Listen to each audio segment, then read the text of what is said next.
Pollution and global warming के बढ़ते अब हम सभी ऐसे एनर्जी सोर्स की तरफ बढ़ रहे हैं जो कि सस्टेनेबल हो, जिसकी वजह से फ्यूल बेस्ड व्हीकल से इलेक्ट्रिक व्हीकल्स की तरफ हम सब धीरे धीरे शिफ्ट कर रहे हैं।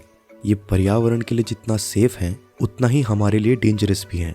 इस स्टेटमेंट से मेरा क्या मतलब है, आइए जानते हैं। इलेक्ट्रिक कार्स और इलेक्ट्रॉनिक आइटम्स को पावर देने के लिए जिन बैटरीज का यूज किया जाता है उन्हें कहते हैं लिथियम आयन बैटरीज। इन बैटरीज को बनाने में कई सारे टॉक्सिक मटेरियल्स यूज होते हैं जो कि ऑलरेडी हमारे लिए काफी हार्मफुल हैं। पर सबसे बड़ा कंसर्न है इसके अंदर केमिकल रिएक्शंस की वजह से प्रोड्यूस होने वाली हीट। कई बार ये बैटरीज इतनी ओवरहीट हो जाती हैं कि इनमें आग लग जाती है, बल्कि कई केसेस में तो ये बैटरीज ब्लास्ट तक हुई हैं।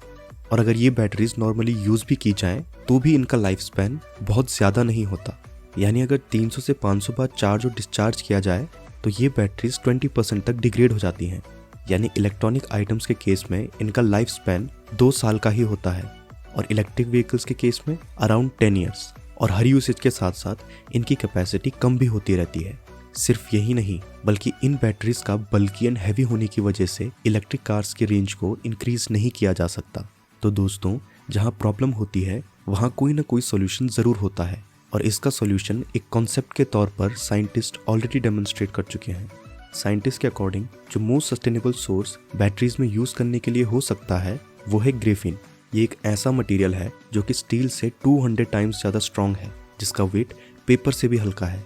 इवन ड्यूरेबिलिटी के मामले में डायमंड भी इसके आगे फेल है।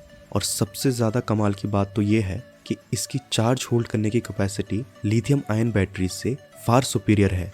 यानी सेम साइज की लिथियम आयन बैटरी से 60% ज़्यादा कैपेसिटी ग्रेफीन बैटरीज हमें दे सकती हैं। अब क्योंकि ये लाइट वेट है तो इलेक्ट्रिक कार्स को लॉन्गर रेंज प्रोवाइड करा सकती हैं, बल्कि इन बैटरीज का temperature tolerance -40 degree Celsius to 120 degree Celsius है। यानी हर वेदर कंडीशंस को ये आसानी से झेल सकती हैं। और यही नहीं, इस मटेरियल की सबसे बड़ी खासियत ये है कि ये इनफ्लेमेबल है, यानी आग लगने का तो सवाल ही पैदा नहीं होता। इस कॉन्सेप्ट के अकॉर्डिंग ये बैटरीज अब तक की डेवलप की गई सबसे सेफेस्ट बैटरीज हैं। अब आप बोलोगे कि इतने तारीफों के पुल बांध दिए हैं ग्राफीन के, तो क्या कोई ड्रॉबैक नहीं है इसका? नहीं, ऐसा बिल्कुल नहीं है। जैसे हर सिक्के के 2 पहलू होते हैं, वैसे ही इसका भी करंटली एक सबसे बड़ा ड्रॉबैक है, जो कि है इसकी फिजिबिलिटी। मतलब 1 ग्राम ग्रेफीन की कीमत अराउंड 70,000 इंडियन रुपीज़ है, जो कि इसे मास प्रोडक्शन के लिए करंटली इम्पॉसिबल बना देती है। पर जैसा कि मैंने कहा कि जहाँ प्रॉब्लम है वहाँ कोई ना कोई सॉल्यूशन ज़रूर होता है। तो हमारे इंडियन साइंटिस्ट ने इसका भी सॉल्यूशन निकाला और बनाया RGO, या कहें रिड्यूस्ड ग्रेफीन ऑक्साइड, जो कि एक मॉडिफाइड वर्जन है ग्रेफीन का, जिसकी कीमत करंटली मार्केट में प्रेजेंट RGO से 100 टाइम्स कम है।